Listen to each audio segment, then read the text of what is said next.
Welcome to our morning edition of Arirang News. We begin with these stories making the headlines at this hour.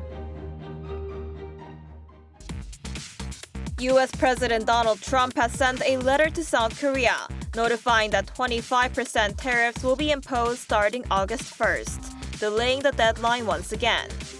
South Korea's top security advisor, who's in Washington, sat down with his American counterpart Marco Rubio to discuss the tariff issue. South Korea has expressed strong regret after a UNESCO committee rejected the country's proposal to review Japan's handling of wartime forced labor sites. Seoul City is under a heat wave warning for the second straight day, with the daytime temperature today expected to reach up to 36 degrees Celsius. The United States has delayed the imposition of reciprocal tariffs from this week until August 1st, allowing tariff negotiations to continue. Trump still threatened to impose 25% tariffs on South Korea, while also leaving open the possibility of an adjustment to the tariff rate. Our Moon Ji-young starts us off. U.S. President Donald Trump signed an executive order on Monday extending the effective date for reciprocal tariff to August 1st, pushing back the previous July 9th deadline. Trump outlined the rates in letters to the leaders of countries, including South Korea and Japan, via Truth Social earlier on Monday, with the rates ranging from 25% to 40%. Trump originally unveiled the tariff in April, but granted a 90-day reprieve so that countries could strike trade agreements. I have the signed letters that went out to both South Korea and Japan today, and there will be approximately 12 other countries that will receive notifications and letters directly from the President of the United States. In the letter, Trump threatened to impose 25% duties on South Korea, with higher duties for items deemed to have been transshipped through Korea from other countries. Trump stated that the relationship between Seoul and Washington has been, quote, far from reciprocal. He warned that any retaliatory tariff from Seoul would result in an additional surcharge on top of the 25%. However, Trump did leave open the possibility of an adjustment to the tariff rate for South Korea. The South Korean government views Trump's letter as an effective extension of the pause on new duties for Korean products. Seoul has been actively working to avoid or minimize the impact of these steep levies, as well as other tariffs on products such as automobiles, steel, and aluminum. According to Reuters, these reciprocal tariffs are separate from the sector-specific levies. In a press release, Seoul's trade ministry stated that South Korea will seek to address the trade deficit issue, a major concern of the U.S., by improving domestic rules and regulations. It also affirmed its commitment to creating opportunities in core industries through the two countries' partnership for manufacturing renaissance. Moon Ji-young, Arirang News. Against this backdrop, National Security Advisor Ri Sung-rak met his U.S. counterpart Marco Rubio in Washington. During the meeting on Monday local time, South Korea's delegation, including Ri, stressed the need for consultations directed at strengthening the alliance with the U.S. based on the alliance spirit when it comes to pending bilateral issues. Discussions also included holding the South Korea-U.S. summit at the earliest appropriate date. The U.S. officials reportedly expressed hopes for close communication between now and August 1st, when the new tariffs are set to take effect. The two sides have agreed to continue close coordination with possible cooperation in shipbuilding. South Korea has voiced strong regret after a UNESCO committee rejected its proposal to review Japan's handling of wartime forced labor sites, including Hashima Island, known as Battleship Island. In 2015, Japan pledged to acknowledge the use of Korean forced labor when registering its Meiji-era industrial sites as World Heritage. But Seoul says Tokyo has failed to honor that commitment.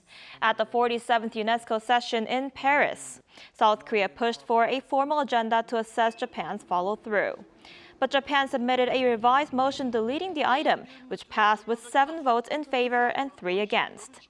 Despite the vote, many countries reportedly sympathize with South Korea, which stressed that reviewing the implementation of the UNESCO committee's decision is not only a legitimate right for member countries, but also a matter of principle.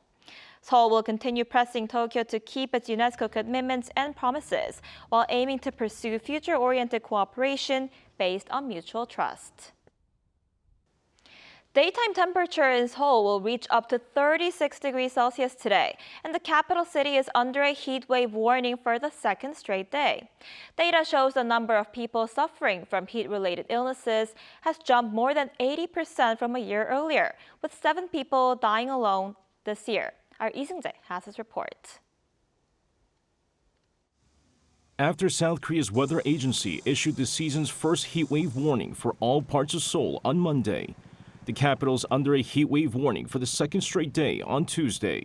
Monday's heat wave warning was issued 18 days earlier than last year, when the country saw the worst heat wave on record. A heat wave warning is issued when the highest perceived temperature is expected to reach 35 degrees Celsius or higher for 2 or more straight days, or when major damage is expected from the heat. Also, with the intense heat wave nationwide, the number of people suffering from heat-related illnesses has jumped more than 83% compared to last year. According to the Korea Disease Control and Prevention Agency on Monday, 875 people were reported to have suffered from heat-related illnesses as of Sunday, up 83.2% from the same period last year. Data also showed that of the 875 patients, 7 people died from heat stroke, up from 3 deaths in 2024. And for many Seoul residents, the summers seem to get hotter with each passing year. Today is really hot. I feel like it wasn't this hot in the past. The daytime temperature on Tuesday will reach 36 degrees in Seoul and Daejeon, with most regions seeing higher mercury readings. There will be occasional showers across the country, but rather than cooling things down, it will only increase the humidity. Lee Seung-jae, Arirang News. Samsung Electronics on Tuesday estimated its second quarter operating profit at 4.6 trillion won, or around $3.4 billion, citing sluggish chip sales and the fallout from U.S. tariffs. The figure is down nearly 56% from a year earlier and over 31% from the previous quarter. The second quarter revenue stood at $53.8 billion, down 0.1% on year.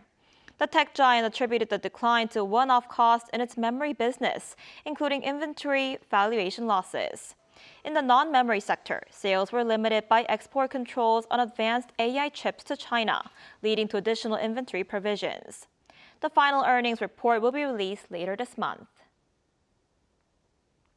In collaboration with South Korea's Agriculture Ministry and food companies, prices on foods such as ramen, bread, and coffee are being discounted up to 50% to help curb inflation and support consumers during the summer vacation season.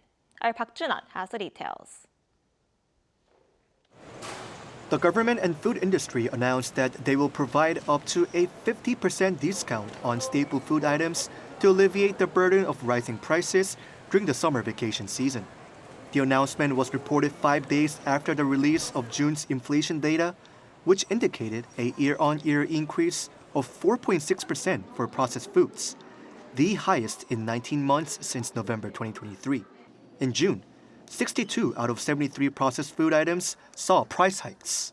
To tackle the inflationary impact of this, the Ministry of Agriculture, Food, and Rural Affairs held discussions with major food and retail companies last Friday to outline plans to stabilize food prices.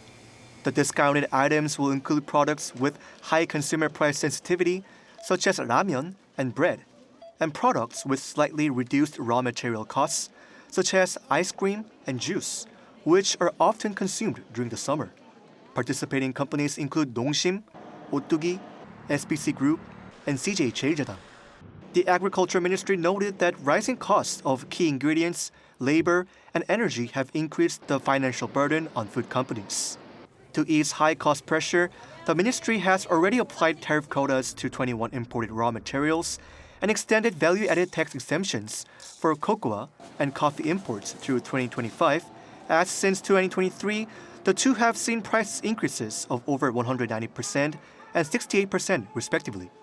The ministry pledged to expand funding support for raw material purchases to ease the industry burden and agreed to continue discussions on issues such as overseas expansion and food ingredient supply. It will monitor processed food prices over the next month and will continue to discuss discounts with industry representatives.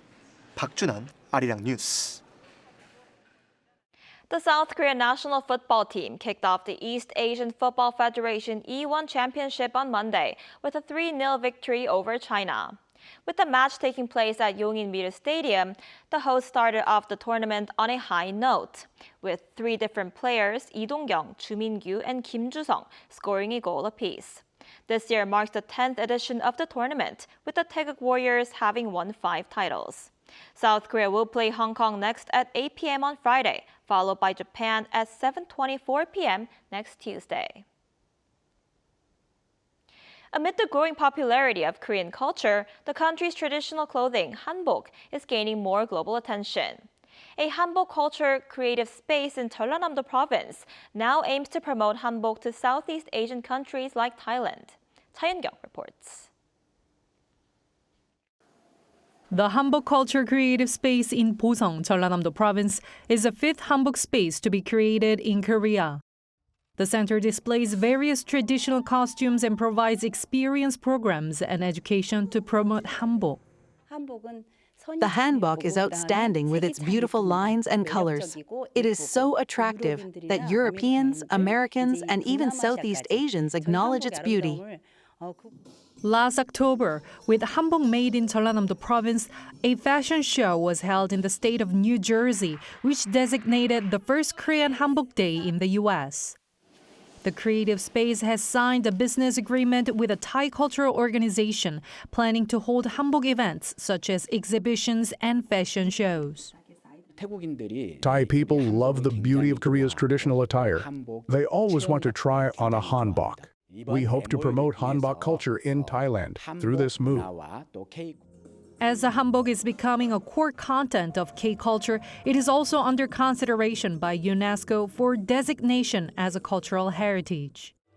Cha Eun-kyung, Arirang News.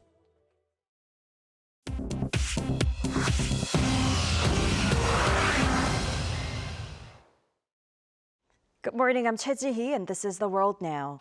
Starting with updates from the United States, where the death toll from Friday's catastrophic flash floods in central Texas has now exceeded 100. Torrential rains caused the Guadalupe River to rise by 792 centimeters in under an hour, overwhelming Carroll County and neighboring counties. At least 104 people, including 28 children, have been confirmed dead, and dozens are still missing. Camp Mystic, an all-girls summer camp on the riverbank, saw the death of 27 campers and counselors, with 10 girls and a counselor still unaccounted for. Search and rescue operations are into their 4th day, involving over 1,000 volunteers and professionals working alongside local emergency services. Federal and state officials are facing criticism for delayed evacuation alerts, but local officials said heavy flood warnings were issued in advance. Senator Chuck Schumer has called for an investigation into whether staffing cuts at the National Weather Service have undermined essential warnings. President Trump has declared a disaster in Carroll County, promising federal aid and planning a site visit later this week. Meanwhile, more heavy rain is expected in the area. Former Russian Transport Minister Roman Starovoyt was found dead near Moscow on Monday following his dismissal earlier the same day. 53-year-old Starovoyt was discovered with a gunshot wound in his car just hours after President Putin fired him in a presidential decree, with suicide believed to be the cause of death. No explanations were given regarding the reasons behind the dismissal. Starovoyt's removal came amid a corruption probe linked to allegations of embezzling approximately $246 million that were allocated for border fortifications, as well as criticism following disruptive drone attacks that grounded flights. Investigators are conducting a criminal probe to determine the exact cause of his death. Poland has temporarily reinstated border controls with Germany and Lithuania as of Monday, aiming to stop a reported surge in undocumented migration, particularly after violent incidents involving foreign nationals. However, the border controls have led to concerns of traffic jams at border crossings. 800 police officers, 200 border officials, and 500 soldiers have been deployed across 52 checkpoints on the German border and 13 checkpoints on the Lithuanian border. The move follows Germany's own strengthened border checks since 2023. Poland's prime minister says the controls are necessary to prevent Germany from returning migrants to Polish territory without oversight.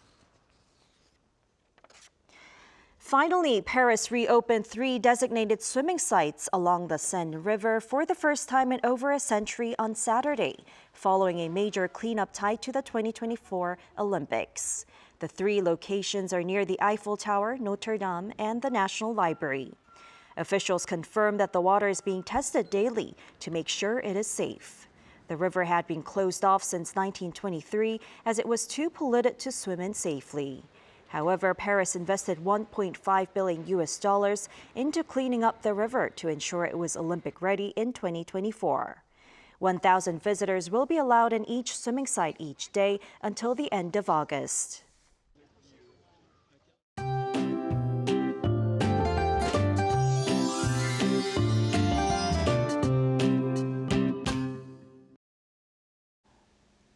The first heat wave warning of the season was issued yesterday in Seoul, which came 18 days earlier than last year. And areas like Biryang and Gumi, Gyeongsangdo saw temperatures nearing 40 degrees Celsius yesterday, breaking their July all-time high records. And starting today, as the wind shifts to an easterly direction, the heat wave will get worse in western regions. So most of the west is now under a heat wave warning. Seoul could have the hottest day of the year so far, reaching 36 degrees, Gwangju at 35 degrees, Daegu at 34 degrees Celsius, which is about 3 degrees lower than yesterday. The western regions where temperatures are soaring could see intense and heavy showers. Up to 40 millimeters of passing rain is expected and 60 millimeters for some, along with thunderstorms. And it seems like the intense heat will continue day and night, so please take well care of yourself and stay hydrated.